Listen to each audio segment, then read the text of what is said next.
Hi, this is Shaif again. Today we'll look into session 5 of the enterprise management module. Today's topic would be controlling performance.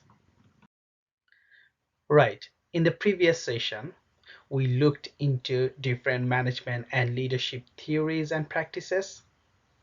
We discussed about different management theories, including classical, human relation, and contingency. These theories develop the foundation of managing people. Furthermore, we discussed about different leadership styles, including charismatic, traditional, appointed, and functional.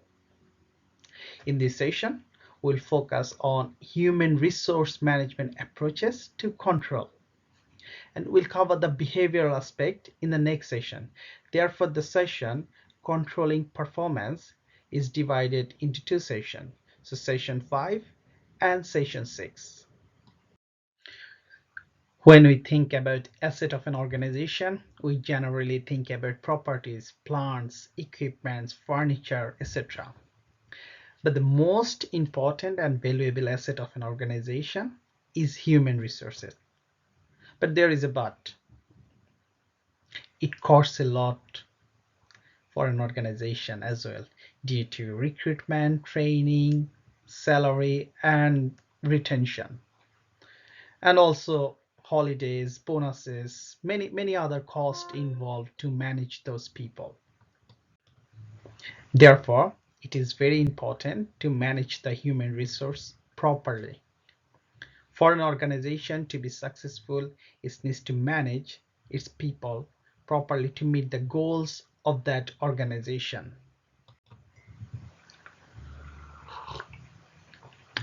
We know that Apple, Google, Microsoft, Tesla are successful today due to their innovations. Employees of these organizations achieve the goals of these organizations by innovating new things or new technology. Therefore, we can say that it is very important to develop a strong team for an organization to be successful.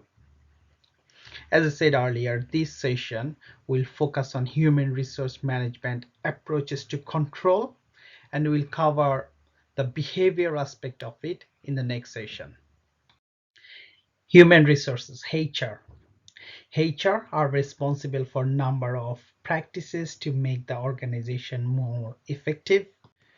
These are appraisal, which we'll discuss in the next session, health and safety, discipline and grievance, fairness in workplace, such as diversity and equal opportunity.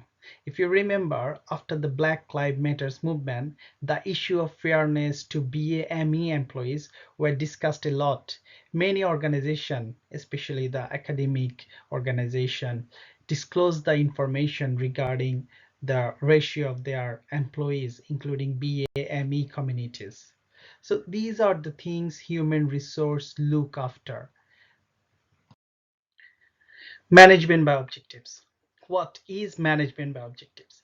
Management by objective, first introduced by Peter Drucker in 1954 in his famous book, Practice of Management. It is a compelling method for defining goal, monitoring progress towards achieving the objectives.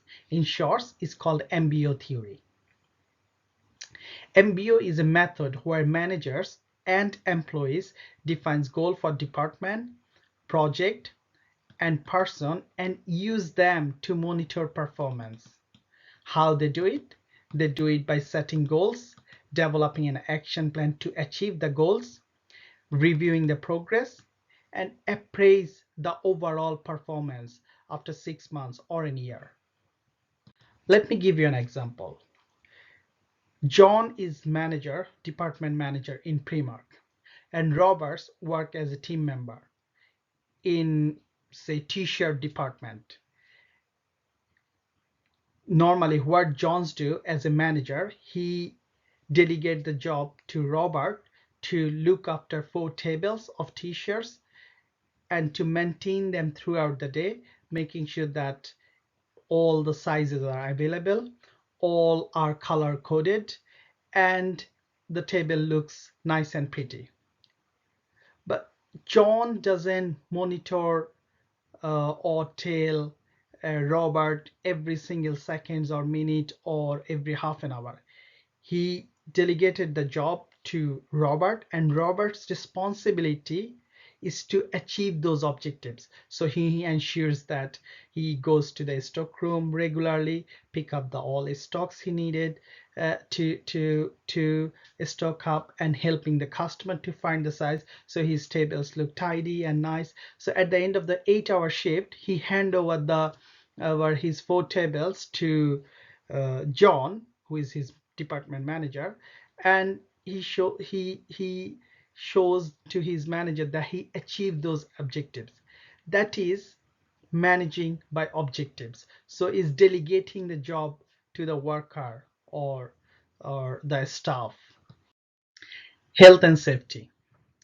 Health and Safety at Work Act is the foundation of all subsequent regulations, such as Management of Health and Safety at Work Regulation, Workplace Regulation 1992, Manual Handling Operation Regulation 1992, Health and Safety Display Screen Equipment Regulation 1992, Health and Safety Consultation with Employee Regulation 1996, and the very recent one is Working Time Regulation 1998.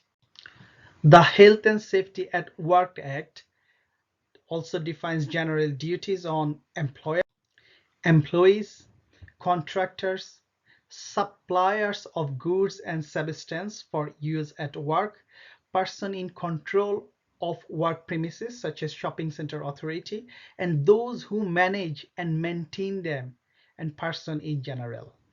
It is worth mentioning, in the UK, the number of fatality injury to employees fell by 73%, and non-fatal injuries fell by 70% after introducing the Health and Safety at Work Act 1974. The foundation of this act is, apart from legal requirements, other reason is treating everyone as human being. This is the fundamental of this law.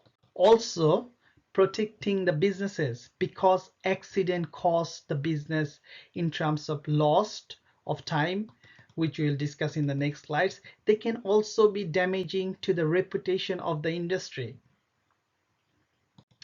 Health and Safety Act sets a standard which performance cannot drop. There are minimum standards. Employers should aim to go beyond this point. Although the legislation continues to improve along with the accident rates on building sites, such as new problem emerge, such as display screen equipment. SEMA goes into a lot more details, each bit of the legislation here.